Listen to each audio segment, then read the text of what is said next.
Neste vídeo, Pastor Anderson Silva aborda seu papel como defensor da verdade no cenário gospel, destacando que seu objetivo é proteger aqueles que foram vítimas de abusos e injustiças. Ele compartilha experiências pessoais, ressaltando que seu posicionamento visa trazer à tona questões que muitos preferem abafar. Anderson argumenta que seu papel não é de um justiceiro, mas sim de alguém consciente do chamado para proteger os mais vulneráveis no corpo de Cristo. Ele ressalta a importância de expor crimes e pecados, seguindo princípios bíblicos de confronto público diante de persistentes transgressões. Assista até o final e deixe sua opinião nos comentários. Quer saber mais sobre este e outros assuntos do meio evangélico? O canal Cristão Ativo traz tudo sobre os principais assuntos. Nos apoie curtindo este vídeo, se inscreva no canal e ative o sininho de notificação para não perder nenhuma novidade. O senhor se declarou aí anteriormente, se declarou não, falou sobre uma audiência que teve com uma pastora bastante conhecida aí no cenário gospel, né? E o senhor também já enfrentou outros processos devido a algumas denúncias. E a fama que o senhor tem é como justiceiro. O senhor se autodeclara como justiceiro do evangelho? Não, eu penso o seguinte, falando de questões sexuais. Se o cara fosse marido da esposa que o pastor transou, ou ele fosse pai da moça que o pastor abusou, eu não seria justiceiro. Então eu só sou julgado por pessoas que não viveram o drama que famílias viveram. Então eu sou só um irmão mais velho, falando como os filhos de Jacó, quando matou os incircuncisos que violaram sua irmã. Aí Jacó: meu Deus, vocês acabaram agora com os meus negócios, porque Jacó fechou um acordo com o pai do cara que estuprou sua própria filha. Aí os filhos de Jacó disseram: acaso nossa irmã será tratada como uma prostituta? Então Anderson Silva só está falando isso. Acaso minhas irmãs serão tratadas como prostituta? Acaso eu não sou membro do corpo do Deus que disse: o zelo pela tua casa me consumirá? Então só sou um irmão que acha que entendeu o dever de proteger os mais novos. O que vão falar de mim não importa. Eu só quero ter o sentimento de dever cumprido. Com isso eu não sou orgulhoso de dizer que não há efeitos colaterais. Sem dúvida, o tiro pega de raspão inocente. Posso errar a medida que você soca o injusto, entende? Mas assim, que o Senhor tenha misericórdia de mim, né? Porque eu prefiro pecar pelo excesso do que pela omissão. E com isso eu não estou dizendo que os meus excessos não são pecaminosos. Então só cabe a mim clamar a Deus, assim: Senhor, me calibre minhas ferramentas de guerra para que eu não seja injusto com ninguém. Mas assim, se as pessoas estivessem onde eu estou e vissem o que eu vi, elas me julgariam menos nesse aspecto, sabe? Sim. Mas eu creio hoje que o povo me entendeu. Quem não quer me entender? Pastores que lucram com a ignorância. Então, posicionamento quebra o mecanismo gospel de funcionamento de agenda e conferência.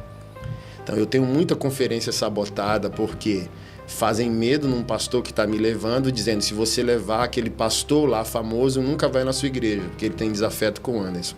Mas o povo me entendeu. Então, no início do meu posicionamento, 90% da igreja virtualmente era contra mim.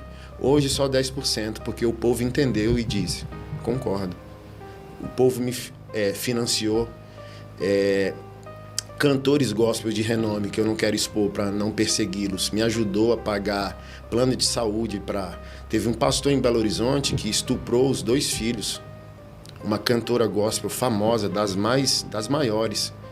Pagou por 1 ano, através de mim, o plano de saúde dessas 2 crianças. Mas fala: eu não posso botar o meu rosto, senão vão bater em mim como batem em vocês, sabe? Então eu tô aqui. Aquilo que eu não consigo brigar, boto a mão na cabeça para proteger, mas eu tenho que fazer. Porque eu sou a parte visível de um Deus invisível. Você então cada um tem que ter consciência do seu chamado. Cada um suporta o que foi chamado. Eu suporto. Essas guerras eu suporto e levo com leveza, entende? Entendo, sim. Mas o senhor acha que isso é um chamado específico para defender essa causa, fazer esses julgamentos e trazer à tona os bastidores que realmente são podres do gospel? É um chamado específico, uma vocação? ou uma autojustiça? É entender o cenário, entender o caos e trazer à tona. Deveria ser comum, aí se torna um chamado, porque não é comum, mas acredito que todo cristão, todo homem evangélico deveria ser posicionado para proteger a casa de seu pai. Aí se torna algo extraordinário ou polêmico, porque não é comum. Por exemplo, um pastor vai lá, trai a esposa ou comete um abuso. Aí 99 pastores dizem, é na mesa, é no bastidor, a igreja não pode saber. Mas a Bíblia, Paulo diz assim, ó, se um insiste no pecado, ele deve ser exposto publicamente para que os outros temam. Sim. Então assim, ó, se a gente for para a Bíblia, eu não gosto do pastor Anderson. Amém, não é obrigado a gostar, mas venha conversar com a Bíblia aberta. Porque uma coisa, se eu tivesse a justiça própria, se eu tivesse fazendo isso por mim. Então, do tipo assim, ó, tem que se conversar com quem foi protegido, tem que conversar com os maridos. Vou te dar só um feedback.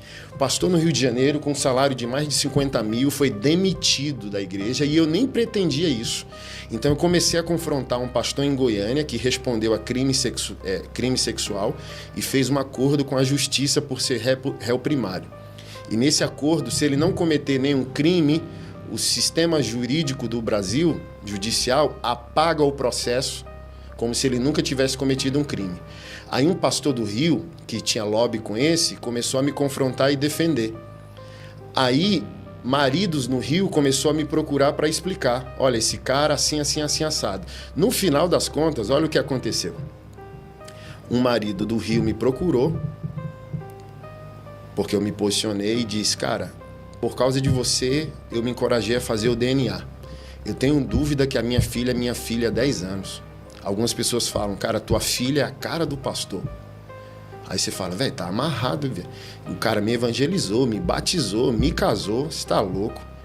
Por causa de você, eu fui fazer o DNA. E o resultado saiu. Não sou o pai. Aí ele levou para o conselho da igreja. Não, você não pode acusar o pastor por causa desse profeta do caos da internet. Não, mas a filha não é minha. Mas para ser do pastor, ele tem que fazer. Aí o pastor zombou. Não, eu vou fazer. Aí o pastor fez. Resultado? O pastor era o pai da filha do cara. 10 anos. A mulher do cara, líder do louvor, o cara sentado crendo que o pastor dele é homem de Deus, e o pastor na cara mais dura, e a esposa do pastor sabia, e o pessoal 10 anos, velho. Então, do tipo assim, ó, como eu sou polêmico, velho, eu libertei um cara de um jugo que não é dele. É que quando uma situação... Mas olha que treta. Aí a igreja demitiu o pastor e contratou um pastor que acha que eu sou polêmico para ganhar os 50 mil que o outro ganhava. Do tipo assim, ó, se eu for ligar para isso, eu adoeço. Porque do tipo, o demitido é um pilantra. Quem foi contratado, foi até do Sul aqui, eu acho. Acho que ele era de Curitiba. Aí contrataram o cara pro Rio. Eu não gosto desse pastor, não. Mas o salário que tu vai ganhar, só vai ganhar porque eu sou um homem evangélico posicionado. E demitiu o cara que tu vai substituir. Então, assim, ó, eu tenho que fazer meu dever sem me preocupar com aplauso, cara. Porque nem isso eu imaginava. Não tava no meu coração isso. De um cara ser demitido, de eu forçar a igreja a descobrir um negócio desse. Mas olha o nível de cinismo. O outro marido... disse assim, ó, ele tem um apartamento do lado do meu que ele aluga, tem 8 anos, desde que ele fez isso, que ele não vem aqui, com medo de eu pegar ele. Então, o meu posicionamento trouxe coragem ao corpo de Cristo para tratar com mais honestidade essas questões. É pecado? Tá arrependido? Tá. Vamos restaurar. É pecado? Não quer se arrepender?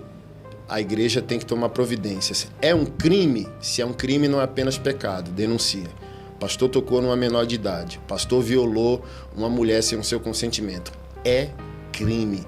E é o melhor ato de amor à pessoa violada e ao próprio abusador. E o perdão? Ele vai ter muito tempo no seguro, no presídio, para se arrepender. Porque, por exemplo, Dimas na cruz foi perdoado, sim ou não? Sim. O Senhor inaugurou o paraíso com ele, mas não desceu ele da cruz. Não. Porque nem todo pecado é crime, mas todo crime não é tratado apenas como pecado. Uau. Mas, pastor, quando vem assunto como esse que o senhor falou aí, eu estou contextualizado sobre ele, e tem tantos outros assuntos que é caracterizado como pecado, não como crime. Só colocado como pecado, não como crime. Quando ele vem à tona, quando é exposto, denunciado e vai para a mídia no geral, isso não afastaria as pessoas de querer ter um conhecimento a respeito do evangelho? Porque eu vejo gente dizendo, quando vem esses assuntos à tona, que por isso que não vai na igreja, porque na igreja está cheio de bandido, está cheio de picaretas, gente hipócrita. Então não afasta as pessoas de querer conhecer a Cristo por causa desses picaretas da fé? No meu caso, não, porque tudo que eu faço representa um movimento de restauração de credibilidade. Então, todos os projetos sociais que eu lidero, eu estou devolvendo dinheiro. Tipo um Robin Hood evangélico. Eu pego o dinheiro do corpo e devolvo para a sociedade. Então, se fosse um negócio só isolado, sexual, poderíamos até ter essa desculpa. Mas Ministério Pastor Anderson Silva é um movimento apostólico de restauração pública de credibilidade. O efeito é o oposto. Pô, agora eu quero crer. Agora eu quero crer. Cara, tem pastores posicionados. Caramba, tem pastor combatendo isso. Não, agora eu volto. Agora eu quero. É o oposto, entende? Sim. Do tipo assim, ó. Porque é o velho comparativo que eu dou. O avô é pedófilo. A parentela não quer denunciar porque diz, vamos destruir a família. Não, mas ela já está destruída porque o avô é pedófilo. Então, do tipo assim, ó, expor ou não expor é o menor dos problemas. Porque, sei lá, rei Davi. Falei isso ontem. Não tem como pecar como Davi, usá-lo como desculpa sem o desejo de se arrepender como ele. E ele está tão arrependido que a história está na Bíblia. Então não tem essa de tô arrependido num privado tendo ministério público. Não, cara, não. Então os defeitos da igreja, por que a sociedade julga a igreja em alguns aspectos? Porque é como a igreja católica, cheio de padre pedófilo e o pessoal querendo abafar. Então, por exemplo, na Espanha, são 1.200 padres na lista de pedofilia do país. Foi feita uma pesquisa, mais de 700 mil casos de pedofilia na Igreja Católica na Europa. Então, a instituição religiosa. Aqui a gente não está falando da noiva de Cristo, a igreja invisível, a gente está falando da instituição. Toda instituição quer se proteger. Família, polícia, bombeiro, igreja católica e evangélica. Se tem problema, abafa, senão a gente vai afetar a nossa credibilidade. E seria o contrário.